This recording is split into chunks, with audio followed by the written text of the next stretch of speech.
એટલું યાદ રાખવું કે માંસ મટન જે ઘરમાં બનતું હોય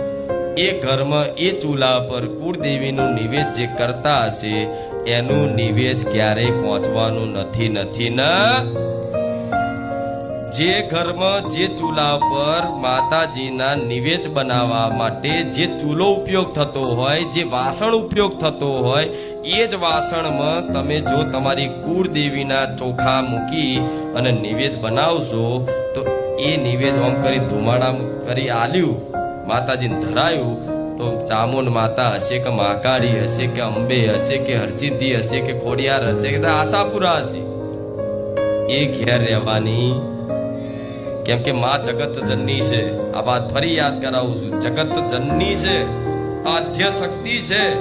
એટલે જગત જનની એટલે આખા જગતની માં છે જો આખા જગતની માં હોય અને તમારા ઘેર એ ચૂલા પર જો એ માંસ કદાચ બફાતું હોય અને એ જ તપેલીમાં જો તમે નિવેદ બનાવો એ જ ચૂલા પર તમે માતાજીનો નિવેદ કે ભોગ બનાવવા ધરાવવા માટે કઈ બી ભોજન બનાવો તો માતાજીને